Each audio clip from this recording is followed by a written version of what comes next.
सब इसी सड़क पे कहीं घेर के मार देगा, कोई आपको मार देगा, कोई सुबोध सिंह को मार देगा, कोई अखलाक को मार देगा।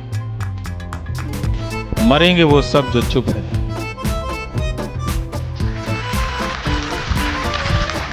कोई गोली से मरेगा, कोई धक्का मुक्की से मरेगा और कोई भूख से मरेगा। मरेंगे तो सब। जरा सोचिए, एक इंसान को आप खुद मानसिक रूप से बीमार घोषित करते हैं, कहते हैं उसे इलाज की जरूरत है, अस्पताल भेजने की प्रक्रिया शुरू करने का दावा करते हैं और ठीक 24 घंटे बाद उसी इंसान को गोलियों से भून देते हैं। यह कोई फिल्म की कहानी नहीं है, यह है बिहार के भोजपुर का वो सच जिसे फेसबुक लाइव ने पूरी दुनिया के सामने उजागर कर दिया और जिसका जवाब देने से आज बिहार पुलिस बच रही है। आज हम बात करेंगे भरत भूषण तिवारी की। 28 से 30 साल का एक युवक जिसका गुनाह सिर्फ इतना था कि उसने व्यवस्था से सवाल पूछे और जवाब में उसे मिली गोलियां। देखते रहिए पूरा सच बिना किसी काट छांट के। बिहार के भोजपुर जिले में है शाहपुर थाना क्षेत्र। इसी इलाके का एक छोटा सा गांव है बिलौटी। यहीं का रहने वाला था भरत भूषण तिवारी। बीएससी पास यह युवक कोई अपराधी नहीं था। उसके पिता काशीनाथ तिवारी खुद बिहार पुलिस में ड्राइवर रह चुके थे, यानी पुलिस वाले के घर का बेटा, पुलिस की गोलियों का शिकार। पिछले 1 से 2 सालों से भरत सोशल मीडिया पर सक्रिय था। वो मुद्दे उठाता था, बाढ़ से बर्बाद होते गांव का, टूटते बांधों का, सरकारी वादों के झूठ का। वो बस यही चाहता था कि उसके गांव की आवाज किसी को सुनाई दे, लेकिन उसकी यही आवाज शायद किसी को पसंद नहीं आई। 16 जून 2026 की बात है। शाहपुर थाने को सूचना मिली कि एक व्यक्ति हाथ में हथियार लिए घूम रहा है। पुलिस पहुंची भरत के घर। करीब 4 घंटे तक बातचीत हुई। भरत हाथ में पिस्टल लेकर पुलिस वालों से बात करता रहा। और फिर भोजपुर पुलिस ने क्या किया, उन्होंने एक प्रेस रिलीज जारी की। उस प्रेस रिलीज में लिखा था, वह व्यक्ति मानसिक रूप से अस्वस्थ है, उसे मानसिक आरोग्यशाला भेजने की प्रक्रिया शुरू की गई है। हथियार को नियंत्रित करने के प्रयास जारी हैं। यानी पुलिस ने खुद माना ये बीमार है, खुद कहा इसे इलाज की जरूरत है, खुद कहा अस्पताल भेजेंगे। तो फिर अगले 24 घंटे में क्या हुआ? जो बदल गया वो था फैसला, इलाज का नहीं, एनकाउंटर का। 17 जून की सुबह एसटीएफ और लोकल पुलिस ने भरत के घर को घेर लिया और भरत ने क्या किया, वो फेसबुक लाइव पर आ गया। उस लाइव में वो खुद को निर्दोष बता रहा था, कह रहा था मैंने कोई गुनाह नहीं किया। चारों तरफ पुलिस और एसटीएफ की टीम नजर आ रही थी। और फिर वो पल आया जब पूरा देश देख रहा था लाइव पर। भरत ने अपनी पिस्टल जमीन पर फेंक दी, हाथ उठाए, सरेंडर कर दिया। यही तो है वो सबसे बड़ा सवाल, क्योंकि इसके बाद जो हुआ वो फेसबुक लाइव पर नहीं था, कैमरा बंद हो गया था। और जब कैमरा बंद हुआ तब चली गोलियां। पुलिस की कहानी सुनिए। पुलिस का दावा है कि जैसे ही दरवाजा खुला, भरत ने थानाध्यक्ष पर पिस्टल तान दी, फिर छत पर चढ़ा और फायरिंग की। आत्मरक्षा में पुलिस को भी गोली चलानी पड़ी पैरों पर। लेकिन परिवार और गांव वालों की कहानी अलग है। उनका कहना है भरत ने पिस्टल फेंक दी थी, सरेंडर कर चुका था।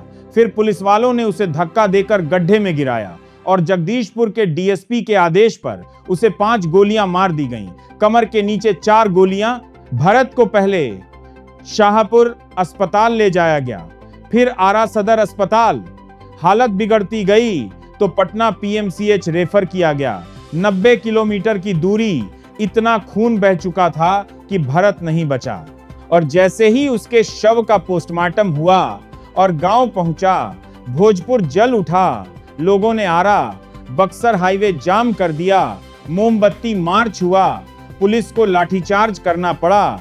और अब वो सवाल जो बिहार पुलिस को जवाब देने हैं, जनता पूछ रही है, मीडिया पूछ रही है, कोर्ट पूछने वाला है। सवाल नंबर 1, अगर 16 जून को पुलिस ने खुद कहा कि भरत मानसिक रूप से बीमार है और इलाज की जरूरत है, तो 17 जून को डॉक्टर की जगह गोली क्यों भेजी? सवाल नंबर 2, फेसबुक लाइव पर पूरा देश देख रहा था कि भरत ने पिस्टल फेंक दी थी। कैमरा बंद होते ही गोलियां चली। कैमरा क्यों बंद हुआ? गोलियां क्यों चली? सवाल नंबर 3, सुप्रीम कोर्ट और एनएचआरसी का नियम साफ है, सरेंडर कर चुके व्यक्ति को सजा देने का हक पुलिस को नहीं, अदालत को है। तो क्या कानून तोड़ा गया? सवाल नंबर 4, भरत के पिता को घटना के समय थाने में बैठाकर रखा गया।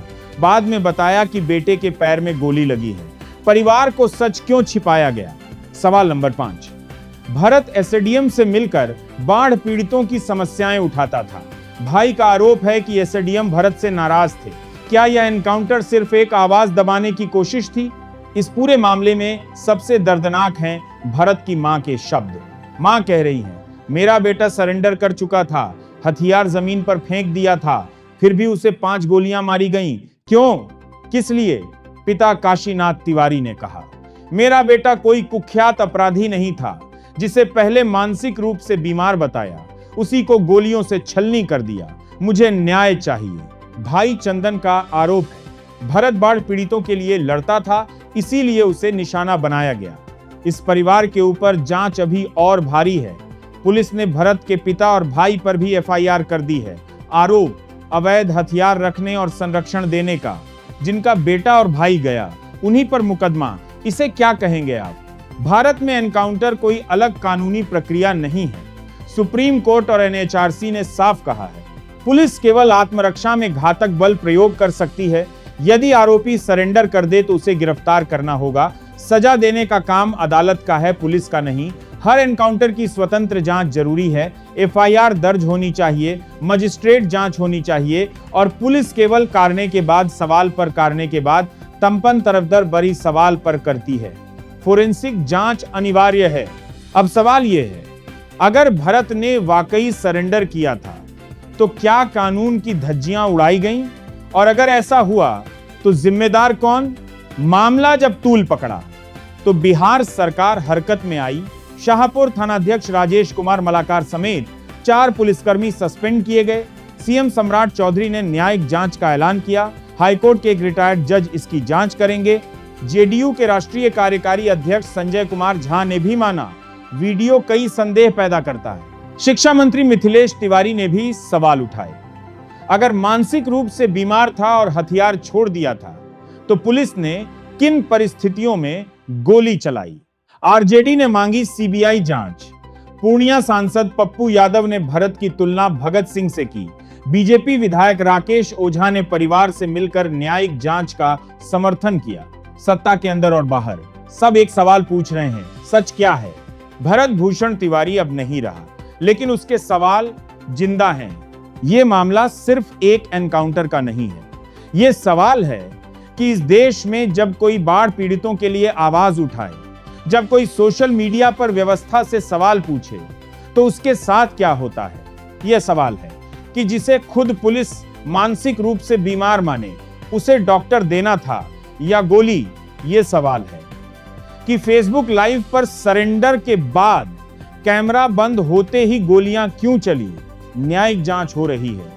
4 पुलिसकर्मी सस्पेंड हैं, लेकिन भरत की मां अभी भी पूछ रही है, मेरे बेटे को न्याय कब मिलेगा? आप भी बताइए, कमेंट में लिखिए। क्या आपको लगता है यह फर्जी एनकाउंटर था या पुलिस की कार्रवाई जायज थी? आपकी राय हमें बताएं। अगर यह खबर आपको जरूरी लगी तो इसे शेयर कीजिए, क्योंकि भरत की आवाज को दबाया गया। आप इस सच को फैलाइए, लाइक कीजिए, सब्सक्राइब कीजिए और बेल दबाइए।